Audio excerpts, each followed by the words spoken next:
The fluorescent lights of the late-night convenience store buzzed overhead as Maya pressed herself against the magazine rack, her hands trembling so badly she could barely hold her phone. Through the smudged glass windows, she could see him, Derek, pacing back and forth beside his black sedan, his face twisted with that familiar rage that made her stomach clench with fear. 3 years. 3 years of walking on eggshells, of apologizing for things she hadn't done, of hiding bruises under long sleeves and covering split lips with careful excuses. And tonight, finally, she'd left. She'd packed one bag while he was at work, withdrew what little money she had from their joint account, and walked out of that apartment with nothing but the clothes on her back and a bus ticket to her sister's place 3 states away. But Derek had come home early. He'd caught her at the bus station, screaming her name across the parking lot, and she'd run. God, she'd run like her life depended on it, because it did. She'd ducked into the first open door she'd found, this little 24-hour store on a street corner she didn't recognize, in a part of town she'd never been to before. The young cashier behind the counter, a college-aged girl with purple streaks in her hair, had looked up from her phone when Maya burst through the door, breathless and wild-eyed. The girl's expression had shifted immediately from boredom to concern. Maya had tried to compose herself, grabbing a bottle of water she didn't want, pretending to browse the shelves while keeping one eye on the windows. But Derek wasn't leaving. He was out there, visible under the streetlight, checking his phone, looking up and down the street, waiting. Her bus was leaving in 40 minutes. She just needed him to go away.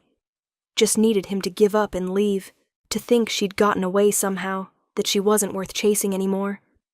But Derek never gave up. That's what he'd always told her, usually right before.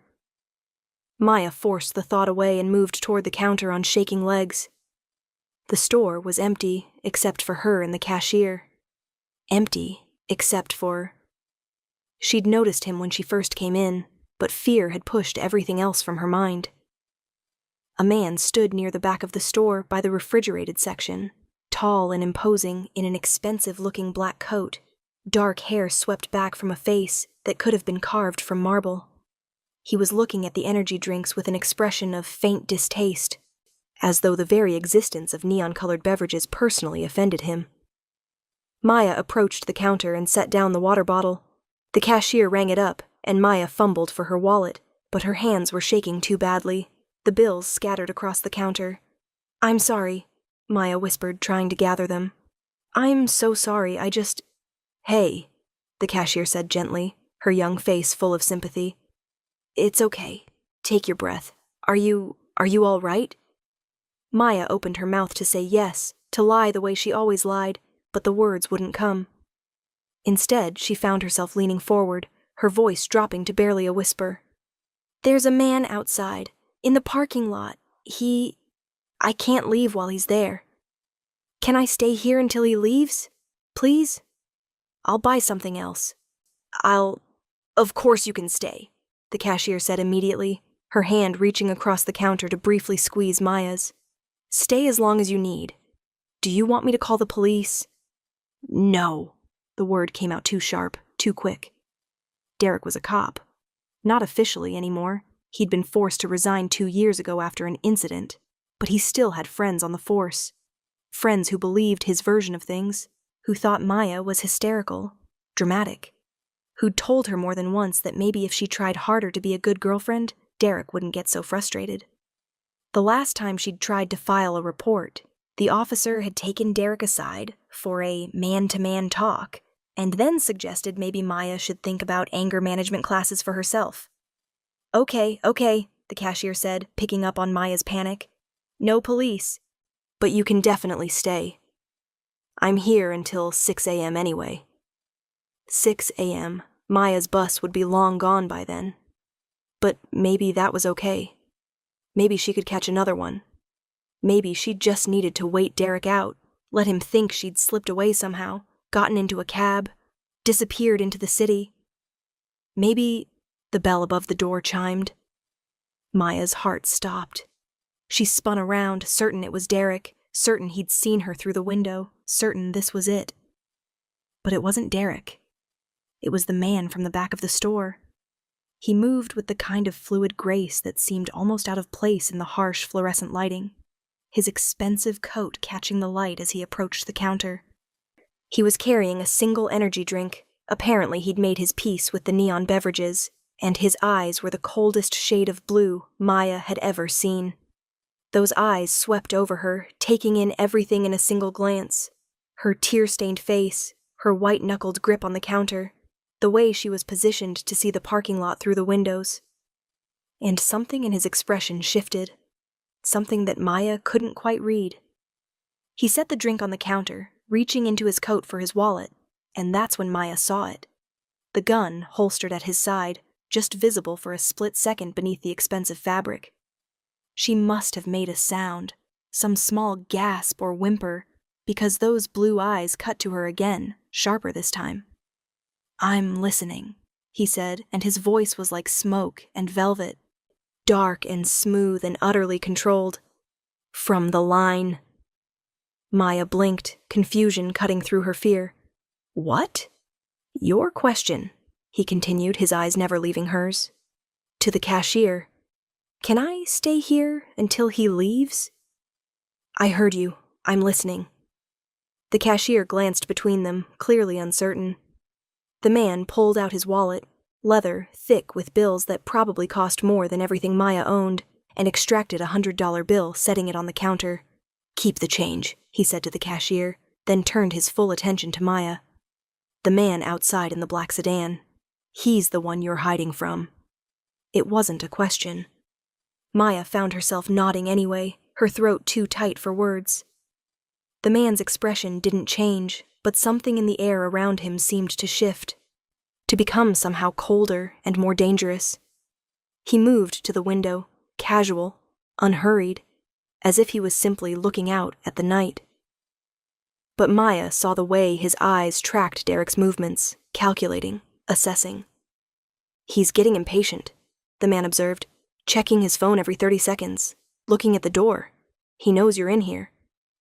"Oh, God," Maya breathed. Of course Derek knew. Of course he'd seen her come in. He was just waiting, making her sweat, making her suffer.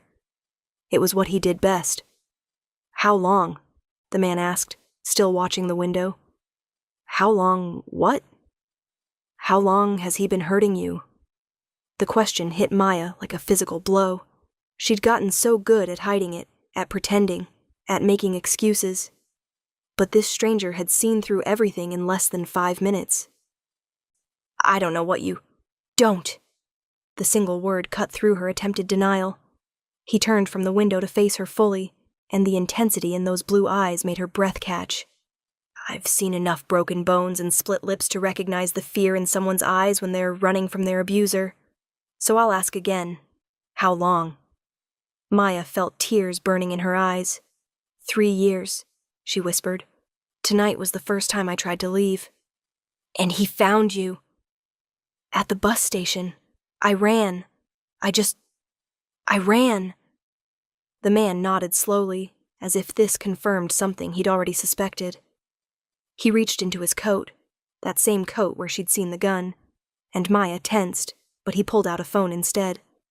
Expensive, sleek, probably cost more than her rent. He made a call, holding the phone to his ear, his eyes still fixed on the parking lot. Someone answered immediately. "Victor," he said into the phone, his voice calm and controlled. "I need you at the corner store on 5th and Morrison. Now." A pause. "Yes, now. Bring Luca." Another pause. 5 minutes is too long. Make it 3. He ended the call and slipped the phone back into his pocket. "What are you doing?" Maya asked, fear and hope warring in her chest. "Who was that?" "Insurance," he replied simply. Then, "What's your name?" "Maya." "Maya." He repeated it like he was tasting the word, testing its weight. "I'm Alexander, and you're going to walk out of here in about 3 minutes without being afraid of that man ever again." "I don't understand. How can you—" "Because," Alexander interrupted, and now there was something almost predatory in his smile. Something that should have frightened her, but instead made her feel safer than she'd felt in 3 years. "That man out there thinks he's dangerous. He thinks fear makes him powerful, but he has no idea what real danger looks like. The bell above the door chimed again, and this time Maya did gasp, pressing herself back against the counter. But it wasn't Derek. 2 men entered the store, both dressed in dark suits that screamed money and menace. They moved like predators, efficient and alert, and they went directly to Alexander without a word to the cashier, or Maya. "Boss," the taller one said, his voice carrying a faint accent Maya couldn't place. Russian, maybe. "What do you need?" Alexander gestured toward the window. "Black sedan. Male, approximately 6'2", 200 pounds. Aggression issues, probable history of violence. He's been stalking Maya here, and I'd like to have a conversation with him about proper behavior." The 2 men looked out the window, then back at Alexander. The shorter one, built like a tank, with hands that looked like they could crush concrete, smiled, and it wasn't a nice smile. "Just a conversation?" he asked, almost disappointed. "To start with," Alexander replied. "Victor, Luca, I want him to understand that Maya is under protection now. My protection. And if he so much as thinks about coming near her again..." He trailed off, but the implication hung in the air like a threat. Maya's mind was reeling. "I don't understand. Why are you helping me? You don't even know me." Alexander turned to her then, and his expression softened just slightly, the hard edges smoothing out. "I know enough. I know you asked a cashier if you could hide in a convenience store because you were too afraid to step outside. I know you're running from someone who hurt you badly enough to make you shake at the sound of a door opening. I know you have a bus to catch and nowhere else to go." He paused. "And I know that no one should ever be that afraid." Something in his voice made Maya think he understood fear more intimately than he was letting on. Not his own fear. She couldn't imagine this man being afraid of anything. But someone else's. Someone he'd known, maybe. Someone he'd failed to protect. "Victor, Luca," Alexander said, his attention shifting back to his men. "Go have that conversation. Make it memorable." The 2 men nodded and headed for the door. Maya watched through the window as they approached Derek's car. Watched Derek's expression change from anger to confusion to fear as these 2 massive, dangerous-looking men flanked his vehicle. She couldn't hear what they were saying, but she could see Derek's face going pale, see him nodding frantically, see him fumbling with his keys. "What are they telling him?" Maya asked, unable to look away. "That you belong to me now," Alexander said simply. "That if he comes near you again, if he even thinks about you again, they'll find him. And they're very good at finding people." "I don't belong to anyone," Maya said, some spark of defiance pushing through her fear. She'd just escaped one man who thought he owned her. She wasn't about to let another. "Poor choice of words," Alexander amended, and there was something almost like respect in his eyes. "You're under my protection. There's a difference. You're free to go wherever you want, whenever you want. But he'll never touch you again. He'll never even get close enough to frighten you. That's what I'm offering you." Outside, Derek's car engine roared to life. Victor and Luca stepped back, and the sedan peeled out of the parking lot like Derek couldn't get away fast enough. Maya watched it disappear around the corner, taillights fading into the distance, and felt something in her chest finally, unclench. "He's gone," she whispered, hardly daring to believe it. "He's gone," Alexander confirmed, "and he won't be back." The 2 men returned to the store, the bell chiming cheerfully above their heads as if they'd just been out for a pleasant evening stroll instead of threatening a man into fleeing the state. "He'll be on a plane to California by morning," Victor reported. "He has a cousin in San Diego he can stay with. He won't be a problem." "Good," Alexander said. Then to Maya, "When is your bus?" She checked her phone with shaking hands. 25 minutes. But I don't know if I should still... do you think he'll really leave? What if he comes back? What if... He won't come back, Alexander said with absolute certainty. But you're right to be cautious. Where were you going? Seattle. My sister lives there. Alexander nodded, as if this made perfect sense. Victor, arrange a car for Maya. Private. Direct to Seattle. Make sure the driver is someone we trust." "Wait, no," Maya protested. "I can't. You've already done so much. I can't accept." "The bus station is where he found you the first time," Alexander pointed out. "Do you really want to go back there? Do you really want to spend the next 6 hours on a bus jumping at every sound, wondering if he's somehow following you?" He had a point. The thought of going back to that bus station, of sitting in that exposed waiting area, of being trapped on a bus with strangers, not knowing if Derek might somehow be on board or waiting at one of the stops. Her stomach turned at the very idea.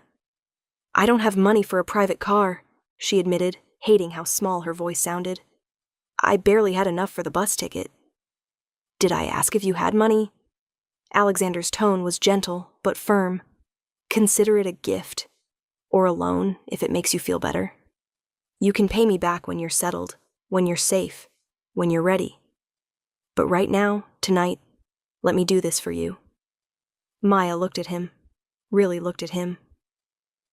This stranger who'd overheard her desperate question and decided to intervene, who'd called his people and sent them to threaten her abuser, who was now offering to send her across the country in private transport like it was nothing.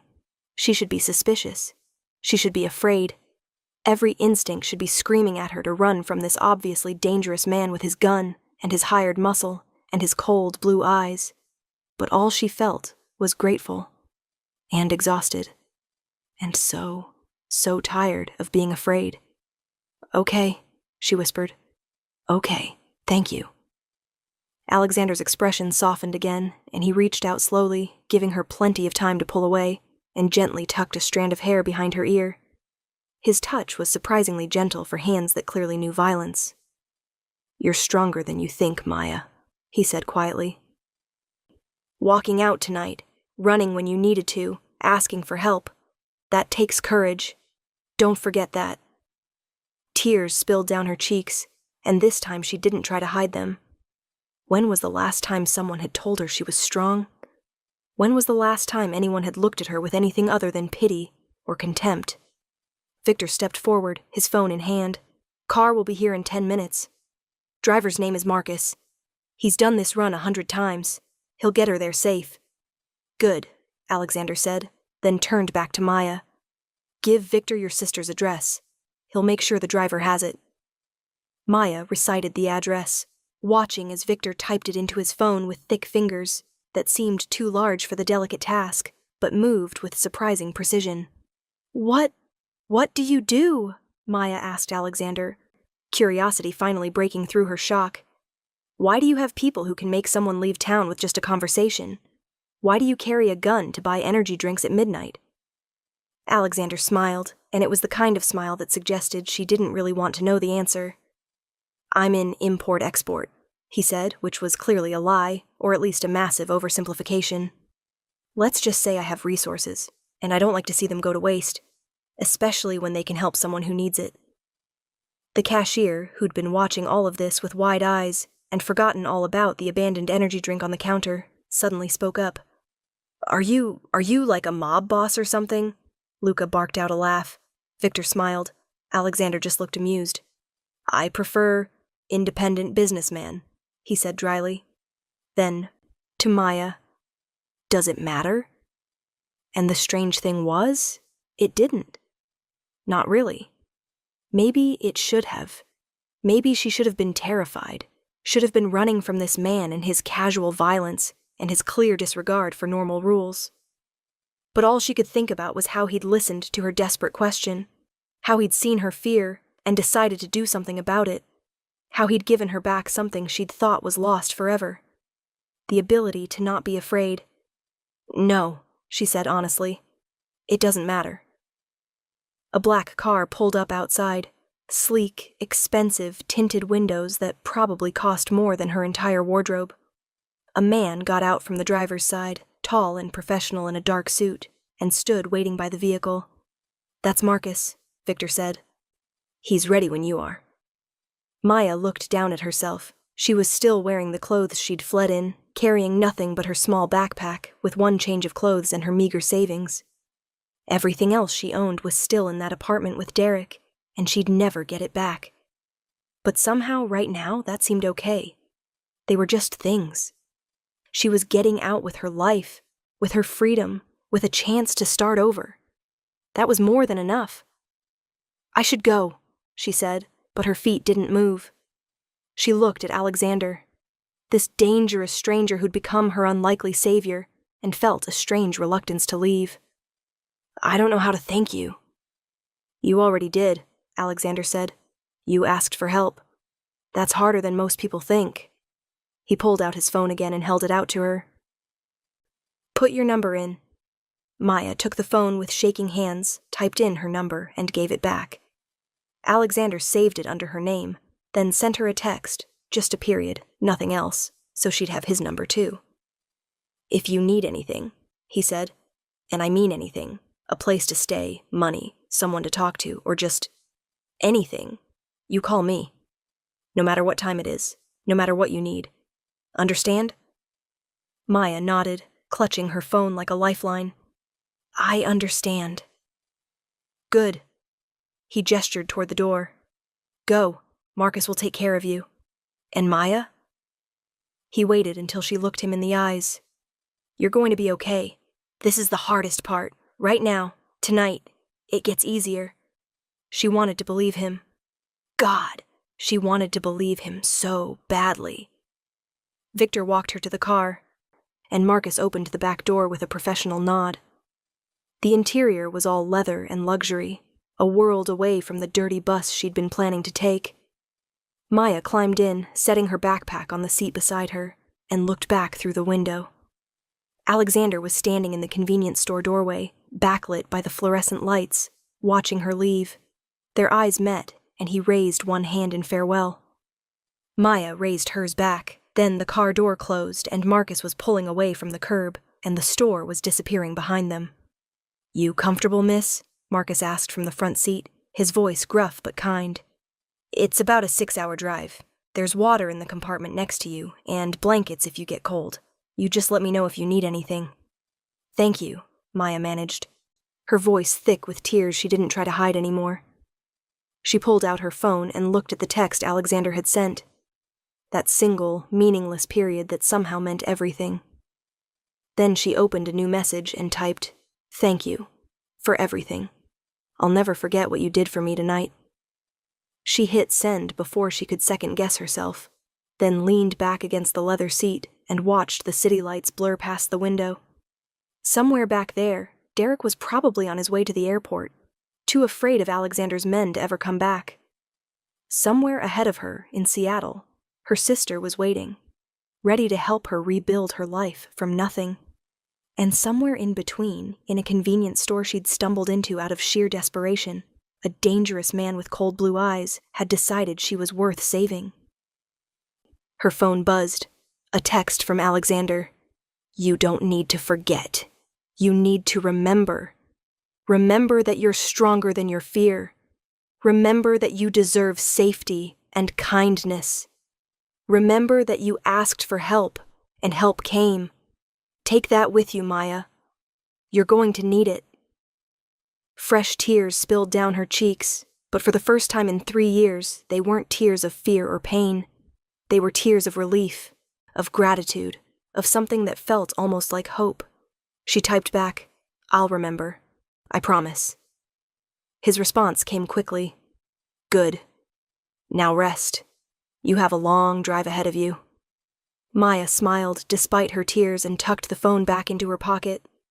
She pulled one of the blankets over herself, soft and warm, and let her eyes drift closed as the car carried her toward safety, toward her sister, toward a future that was finally hers. She was almost asleep when her phone buzzed one more time. Groggily, she pulled it out and looked at the screen. Another text from Alexander. "P.S. If you ever find yourself in New York, call me. I'd like to take you to dinner, somewhere nicer than a convenience store." Maya felt heat rise to her cheeks, felt something flutter in her chest that she hadn't felt in so long. She'd almost forgotten what it was like. Hope, yes. But also, possibility. The possibility of something good, something gentle, something that didn't hurt. She knew she wasn't ready for that yet. Knew she had a long road ahead of her, healing to do, a life to rebuild from scratch. But someday, maybe someday, she texted back. When I'm ready. I'll wait, came the immediate response. I'm very patient when something's worth waiting for. Maya fell asleep with a smile on her face for the first time in 3 years, the phone still clutched in her hand, the city lights giving way to highway darkness as Marcus drove her toward her new life. 3 months later, Maya stood in front of the mirror in her sister's apartment, adjusting the collar of her new blouse. She'd gotten a job. Nothing fancy, just administrative work at a local accounting firm, but it was hers. She'd earned it with her own interview, her own skills, her own merit. Not because someone was controlling where she could work or who she could talk to. Her phone rang. Unknown number. She answered cautiously. Hello? Maya. Alexander's voice was unmistakable even through the phone line. Smooth and dark, and somehow both dangerous and comforting at the same time. Alexander, she breathed, her heart suddenly beating faster. Hi. I didn't expect to hear from you. I told you I was patient, he said, and she could hear the smile in his voice. But I thought I should check in. Make sure you're settled. Make sure you're safe. I am, she said, and realized it was true. I'm good. Really good, actually. I got a job. I'm staying with my sister. I'm okay. I'm glad, he said, and the warmth in his voice made her chest tighten. And the problem from before? He meant Derek. No contact, Maya said. Nothing. It's like he disappeared. Good. That's very good. A pause. So, tell me, Maya, are you ready yet? Ready for what? That dinner I mentioned. Somewhere nicer than a convenience store. Maya looked at herself in the mirror, at the woman who'd walked out of an abusive relationship, who'd asked a stranger for help, who'd accepted that help even though it came from someone dangerous. At the woman who'd started over from nothing and was building something real and good in hers. Was she ready? Really ready? I might be, she said carefully, but I need to know something first. Ask me anything. Why did you help me that night? Really help me, not just, why did you do all of that for a complete stranger? The silence on the other end of the line stretched out for so long that Maya thought maybe he'd hung up. But then he spoke, and his voice was quieter than she'd ever heard it, almost vulnerable. My mother, he said finally. When I was 15, she tried to leave my father. He was not a good man. She made it as far as a bus station before he found her. She didn't make it any farther than that. Another pause.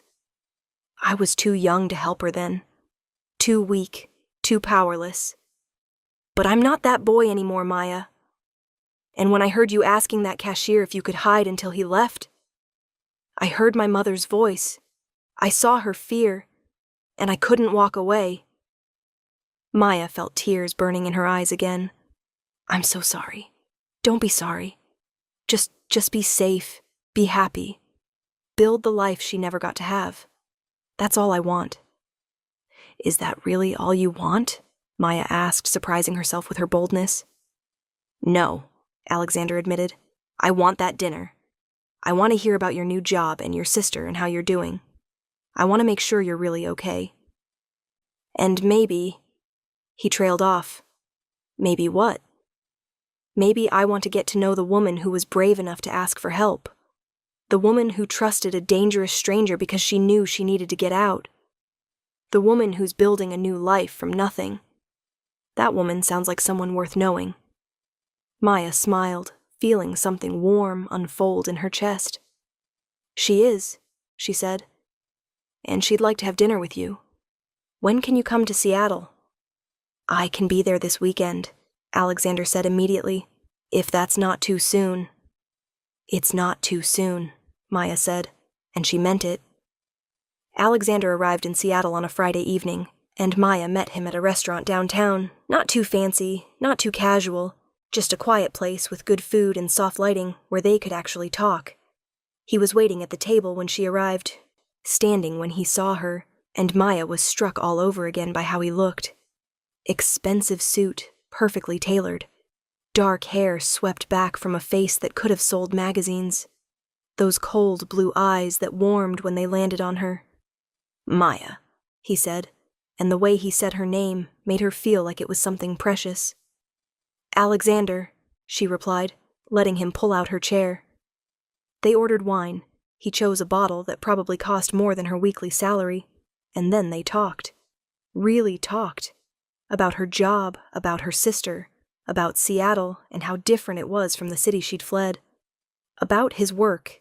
He didn't give many details, but she got the impression his import-export business involved a lot of late nights and difficult decisions and people who were both loyal and dangerous. Do you ever regret it? She asked over dessert.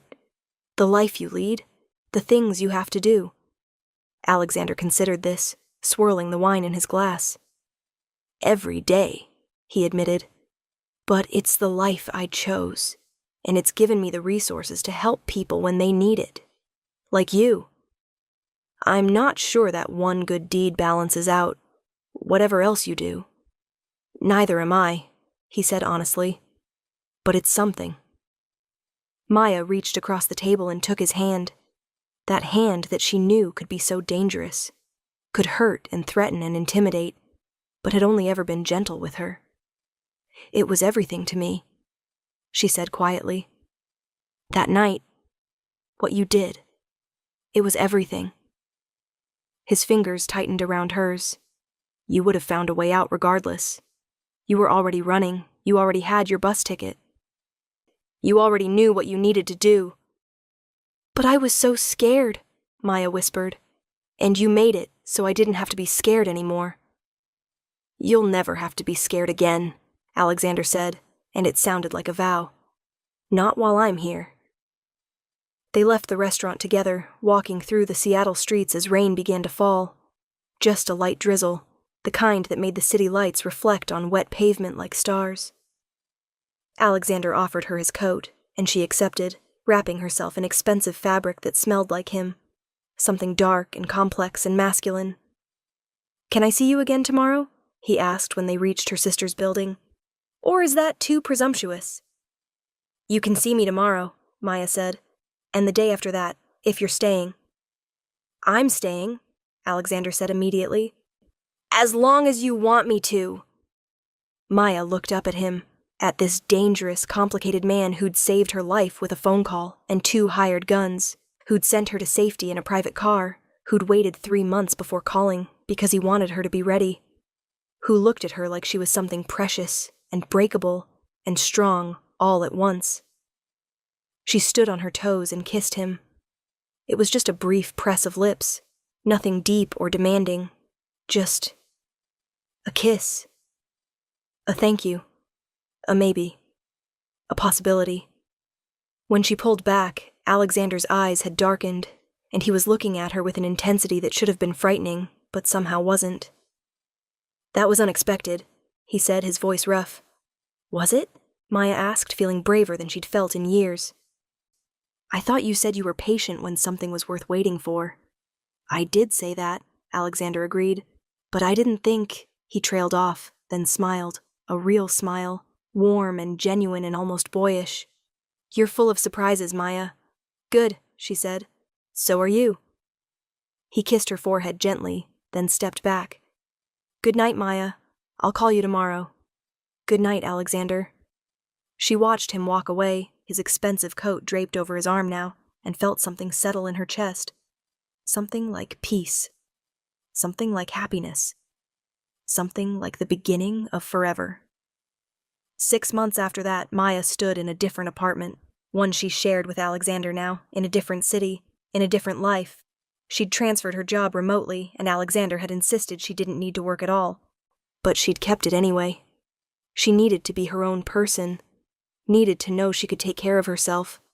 But she also needed this, needed him, needed the man who'd heard her desperate question in a convenience store and decided she was worth saving, who'd waited for her to be ready, who'd built a life with her that was nothing like the nightmare she'd escaped from.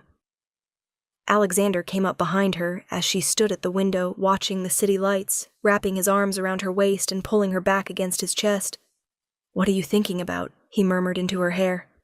That night, Maya said. At the store. How different everything is now. Better or worse? So much better, she said, turning in his arms to face him. You know I love you, right? I do know, Alexander said, his cold blue eyes warm when they looked at her. Because you tell me every day. And you don't mind? Mind? He laughed, a real laugh, the kind he saved just for her. Maya, hearing you say these words is the best part of my day. Every day. Good, she said, then hesitated. Because I have something to ask you. Anything. That business you do. The dangerous stuff. The stuff you don't like to talk about. Alexander tensed slightly. Yes? I want to help. He pulled back, searching her face. What? Not the violent stuff, Maya clarified quickly.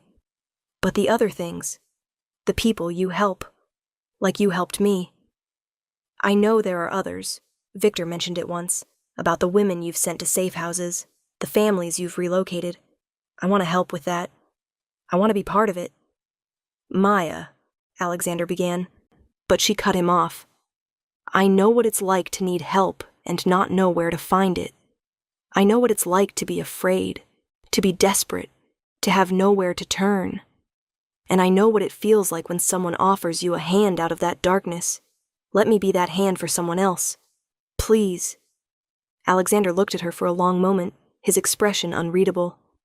Then he smiled, that rare, genuine smile, and kissed her forehead. You're remarkable, he said. Do you know that? Absolutely remarkable. Is that a yes?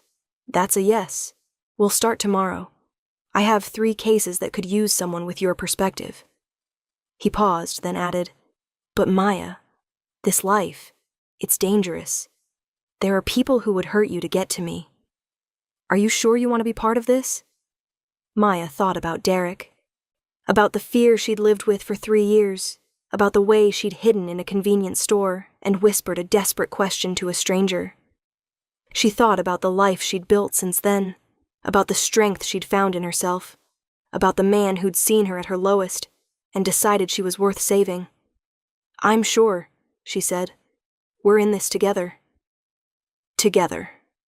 Alexander agreed and kissed her properly this time, deep and thorough and full of promise.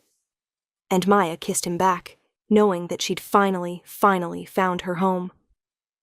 Not in a place, but in this, in the arms of a dangerous man who'd heard her desperate question and decided she deserved an answer. Who'd given her safety and time and space to heal.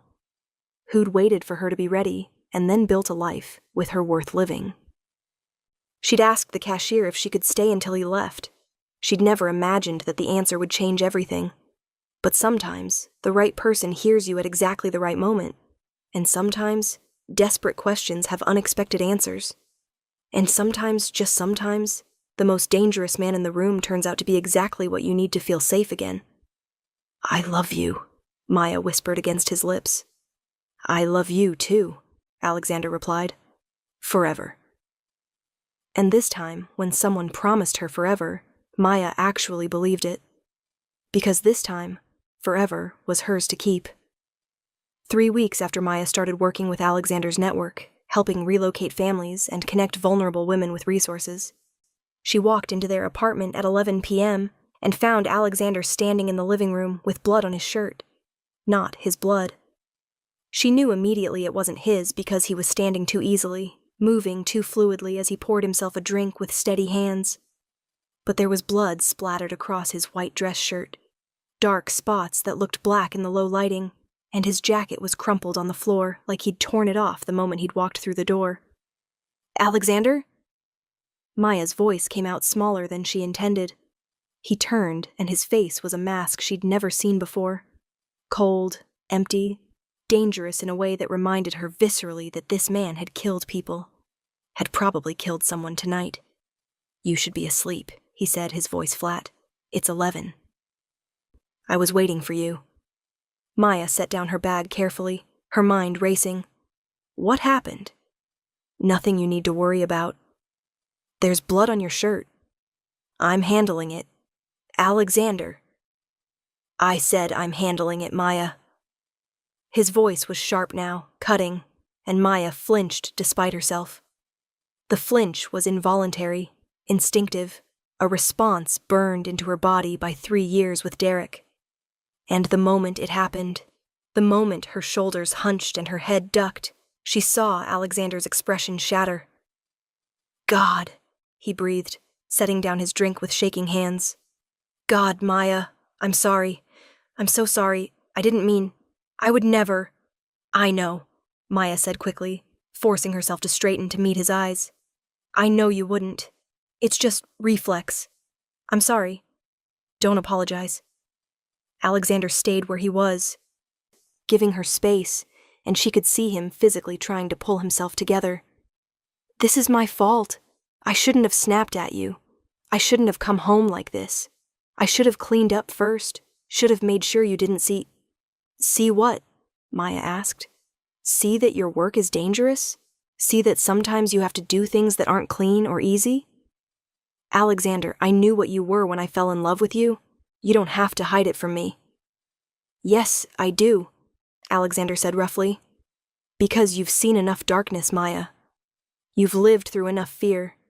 You don't need to see mine, too. Maya crossed the room slowly, carefully, giving him time to protest or pull away. But he stood frozen as she approached, his eyes tracking her movement like he was afraid she was going to run. She stopped in front of him and took his hands, those dangerous hands that had only ever been gentle with her, and felt them trembling. Tell me what happened, she said quietly. Maya? Tell me. Alexander closed his eyes, his jaw working. When he opened them again, they were haunted. Derek came back. The name hit Maya like a physical blow. What? He came back, to Seattle.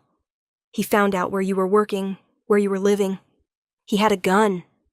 Alexander's hands tightened on hers. Victor got wind of it 3 hours ago. One of our contacts saw him asking questions at your old office, showing people your picture. We tracked him down before he could get to you. Maya's heart was pounding so hard, she could barely hear over it. And I took care of it. Took care of it how? Does it matter? Yes, Maya said, and she was surprised to find she meant it. Yes, it matters. What did you do, Alexander? He looked at her for a long moment, and she could see the war playing out behind his eyes. The desire to protect her from the truth versus the knowledge that she deserved honesty. I broke his arm, Alexander said finally, his voice empty of emotion. Both legs. I made sure he understood that if he ever came near you again, if he ever even thought about you again, I would kill him. Then I put him on a plane to Florida with enough money to disappear and enough fear to make sure he stays disappeared. Maya felt dizzy. You tortured him. I hurt him, Alexander corrected. The same way he hurt you. The same way he was planning to hurt you again. He had your address written down, Maya. He had a schedule of when you left for work, when you came home. He'd been watching you for days, and I didn't know. I didn't protect you. You did protect me, Maya said. You stopped him before he could shoot you in our apartment lobby, Alexander finished harshly. Before he could follow you to work and corner you in the parking garage. Before he could finish what he started 3 years ago. That's not protection, Maya. That's luck. And I don't deal in luck. So what are you saying? Alexander pulled his hands away from hers, turning back to his drink. I'm saying this life isn't safe for you. I'm saying you being with me makes you a target. I'm saying Derek found you because people know you're mine, and now every enemy I have knows they can get to me through you. So what? Maya's voice was rising. You want me to leave? You want to send me away somewhere safe where I can spend the rest of my life alone and looking over my shoulder? I want you alive, Alexander said, and there was something broken in his voice. I want you safe. I want you to have the life you deserve, not this constant danger, not this fear, not you, Maya finished. That's what you're really saying, isn't it? You want me to leave you. I want you to be happy. I am happy. With you. Here. Maya moved around to face him, forcing him to look at her. Do you think I don't know this life is dangerous? Do you think I'm naive enough to believe that loving you comes without risk? I know what I signed up for, Alexander, and I'm still here. You shouldn't be. That's not your decision to make, Maya said fiercely. I'm not some fragile thing you need to protect from reality. I survived Derek. I survived 3 years of abuse, of fear, of thinking I would never get out. I survived, and I rebuilt myself, and I chose you. I chose this life. You don't get to take that choice away from me. Even if that choice gets you killed? Even then, Maya said, and meant it. Because a life without you, hiding somewhere safe and alone, that's not living. That's just existing. And I'm done just existing. Alexander stared at her, and she could see the moment something in him broke open. He reached for her, pulling her against him hard enough that she gasped, burying his face in her hair. I can't lose you, he whispered. I can't. You're the only good thing I have, Maya. The only pure thing in this entire corrupt life. If something happened to you because of me, it won't, Maya said, wrapping her arms around him despite the blood on his shirt. Because you'll protect me, the same way you protected me that first night. The same way you've protected me every day since. And I'll protect you too. You can't. I can, Maya interrupted. Maybe not with guns or violence or threats, but I can protect you from yourself, from the guilt, from the belief that you don't deserve something good. That's my job now, Alexander. Reminding you that you're more than the darkness, that you're the man who heard a desperate question and decided to answer it, that you're worth loving. Alexander pulled back enough to look at her face, his eyes searching hers. You really believe that? I know that, Maya corrected. And if Derek coming back taught us anything, it's that hiding doesn't work. Running doesn't work. The only thing that works is standing together and refusing to let fear win. He could come back again. Then we'll handle it again. Other enemies could target you. Then you'll stop them. Maya. No, she said firmly. No more arguments. No more trying to push me away for my own good. We're in this together, remember? You told me we were partners. We are partners, Alexander said. But... Maya kissed him, cutting off whatever protest he was about to make. She kissed him hard and deep, tasting the whiskey on his lips and the fear beneath his control, and when she pulled back, his eyes were blazing. I'm not leaving, she said. Not tonight. Not ever. So you can either accept that and work with me to make this life as safe as possible, or you can keep trying to push me away and I'll just keep coming back. Your choice. Alexander laughed, short and sharp, and it was almost a sob. You're impossible. I'm stubborn, Maya corrected. There's a difference. How are you so brave? Alexander asked, cupping her face in his hands. How are you not terrified right now? I am terrified, Maya admitted. I'm terrified that Derek almost found me. I'm terrified that there might be others. I'm terrified that loving you means living in danger. But I'm more terrified of losing you. I'm more terrified of going back to that half-life I had before, where I was too afraid to ask for help, too afraid to trust anyone, too afraid to live. You gave me my life back, Alexander. I'm not giving it up now. Alexander kissed her forehead, her cheeks, her lips. Soft kisses that felt like promises. I'll protect you, he murmured. I'll do whatever it takes. More security, better monitoring. I'll have Victor assign someone to shadow you when I can't be there. Okay, Maya said. Whatever you need to feel better about this. But I'm not leaving. You're not leaving, Alexander agreed, and this time it didn't sound like a question or a fear. It sounded like acceptance. They stood there in the dim living room, holding each other, while outside the city hummed with its usual nighttime chaos. Maya could feel Alexander's heartbeat gradually slowing, feel the tension draining from his muscles as he accepted that she wasn't going anywhere. "I need to shower," he said finally. "Get this blood off." "I'll help you," Maya said, and when he started to protest, she added, "We're partners, remember? That means all of it. The good parts and the hard parts and the bloody parts, too." Alexander looked at her for a long moment, then nodded. "Okay, partners." They went to the bathroom together, and Maya helped him peel off the ruined shirt, helped him wash the blood from his hands and chest.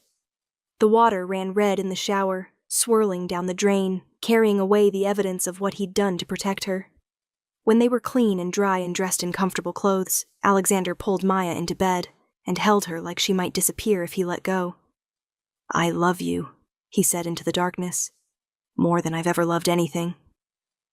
"I love you too," Maya replied, "and we're going to be okay. Both of us. Together." "Together," Alexander echoed, and as Maya drifted off to sleep in his arms, she thought about that night in the convenience store. About the desperate question she'd asked a cashier, about the dangerous stranger who'd been listening from the line. She'd asked if she could stay until he left. She'd never imagined she'd end up staying forever. But here she was, not hiding, not running, but standing her ground with a man who'd given her back her courage and her life. Here she was choosing danger and love over safety and loneliness. Here she was, finally, truly free. Because freedom wasn't about hiding from threats or living without fear. Freedom was about choosing your own life, your own path, your own person to stand beside when the darkness came. And Maya had made her choice. 2 months later, on a quiet Sunday morning, Alexander made pancakes while Maya sat at their kitchen counter reading the newspaper. It was domestic and ordinary and perfect, and Maya couldn't help but smile at the sight of this dangerous man carefully flipping pancakes with intense concentration. "What?" Alexander asked, catching her smile. "Nothing," Maya said. "Just, I'm happy." "Good," Alexander said, sliding a plate in front of her. Then, casually, like it was nothing, "Marry me." Maya's fork clattered against the plate. "What?" "Marry me," Alexander repeated, and now he was pulling a small velvet box from his pocket, setting it on the counter between them. "I was going to do this properly, with dinner and flowers and a romantic speech, but I've realized something." "What's that?" Maya asked, her heart racing. "Every moment with you is the right moment," Alexander said simply, "and I don't want to wait anymore. I want you to be my wife. I want everyone to know you're mine, and I'm yours. I want to build a real life with you, not just survive day to day, but actually live. So yes, Maya, will you marry me?" Maya opened the box with shaking hands. Inside was a ring, not huge or ostentatious, but beautiful, a single perfect diamond that caught the morning light. "Yes," she said, and she was crying and smiling at the same time. "Yes, absolutely, yes." Alexander slid the ring onto her finger, and it fit perfectly, like it had been made just for her, like everything in her life had led to this moment, this man, this choice. "I'm going to spend the rest of my life keeping you safe," Alexander promised, "and happy, and loved." "I know," Maya said. "And I'm going to spend the rest of mine reminding you that you deserve all of that too." They kissed across the counter, pancakes forgotten, the morning sun streaming through the windows of their apartment. And Maya thought, not for the first time, that asking for help that night in the convenience store had been the bravest thing she'd ever done. Because brave wasn't about not being afraid. Brave was being terrified, and asking anyway. Brave was trusting a stranger when you had no reason to trust anyone. Brave was choosing love, even when love came with danger. And Maya had been brave enough to ask a simple question. "Can I stay here until he leaves?" She just never expected the answer would be, "Stay forever." But that's exactly what she was going to do.